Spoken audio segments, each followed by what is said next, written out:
कहते हैं कि समर्थ को नहीं दोष गुसाई, सामर्थ्यवान के लिए कोई दोष नहीं होता है और सामर्थ्यवान हर तरह से अपनी बातें मनवा सकता है।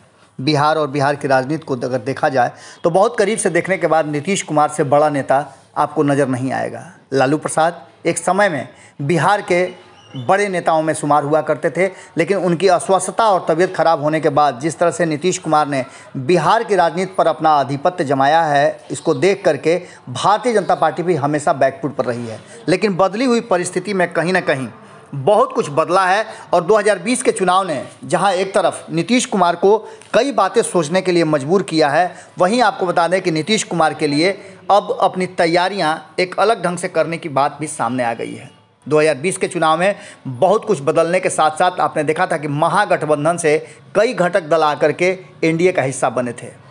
कुछ लोगों ने चुनाव लड़ने के बाद अपनी पार्टी का विलय करा लिया था, जिसमें उपेंद्र कुशवाहा का नाम आप बेहतर जानते हैं। उनकी आरएलएसपी का विलय हो गया था कहीं ना कहीं जनता दल यूनाइटेड में। इसके साथ ही जो महागठबंधन में दो मुख्य दल थे, हिंदुस्तानी आवाम पार्टी और वीआईपी, उन्होंने एनडीए का साथ ले लिया था और इसमें दो खेमे एनडीए में नज़र साफ आ रहे थे। भारतीय जनता पार्टी के साथ वीआईपी खड़ी नज़र आ रही थी, वहीं हिंदुस्तानी आवाम पार्टी यानी जीतन राम मांझी की पार्टी नीतीश कुमार के साथ खड़ी थी और सीट शेयरिंग के समझौता में भी दोनों एक दूसरे के साथ चुनाव लड़े थे।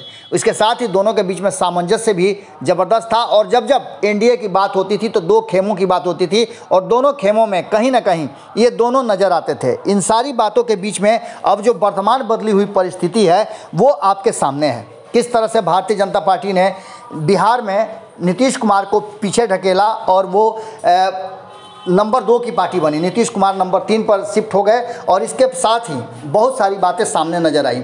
देखने वाली बात यह थी कि 2020 के चुनाव के बाद लगातार भारतीय जनता पार्टी डोमिनेट कर रही थी। हालांकि बंगाल चुनाव हारने के बाद इस बार के जो 2022 में चुनाव हुए 5 राज्यों में, उसने भारतीय जनता पार्टी ने एक बार बड़ी मजबूती के साथ अपनी सरकारें 4 राज्यों में बनाई। इन सब के बाद अब मुकेश सहनी, जो कि भारतीय जनता पार्टी के साथ एंट्री तो किए थे 2020 में, लेकिन उनके उत्तर प्रदेश में चुनाव लड़ने और भारतीय जनता पार्टी के खिलाफ प्रचार करने को लेकर के भारतीय जनता पार्टी में काफ़ी गहमागहमी है। कई नेताओं ने मुकेश सहनी को औकात बताने का भी बात कहा है और कहीं ना कहीं मुकेश सहनी से उनका बोचहा सीट छीन लेना इस बात की तरफ इशारा करता है कि भारतीय जनता पार्टी अब पूरी तरह से डोमिनेट कर रही है। इस बात को लेकर के नीतीश कुमार, जिसका कि खूब गुणगान कर रहे थे, बड़ाई कर रहे थे मुकेश सहनी, क्योंकि नीतीश कुमार बिहार के मुखिया हैं और मुख्यमंत्री भी हैं, उनको लेकर के बहुत सारी बातें मुकेश सहनी कर रहे थे और उत्तर प्रदेश में तो उन्होंने भारतीय जनता पार्टी के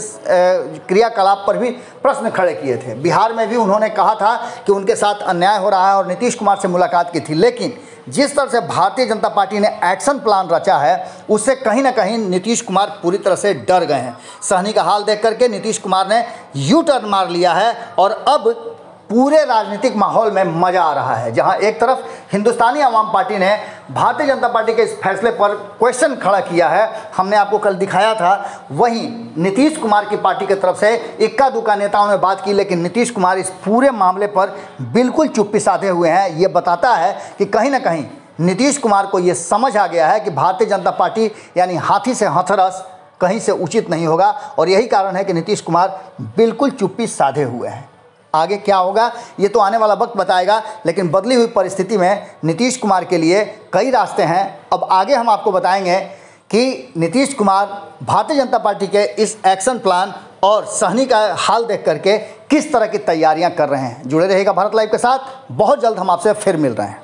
अगर ये वीडियो पसंद आई और वह बिहार के राजनीति और बिहारियत से सरोकार रखेनी तो सब्सक्राइब बटन दबा के चैनल के सब्सक्राइब कर ली। ओजे एगो घंटी बा, ओकरा बटन दबा देला से कुल सटीक और मारक खबर रुआ मुफ्त में मिल जाई। अगर रुआ पत्रकारिता के हमनी के नया प्रयोग में सहयोग कर चाहतानी तो ज्वाइन बटन दबा दी। पेटीएम नंबर नोट कर ली 9386816700। धन्यवाद।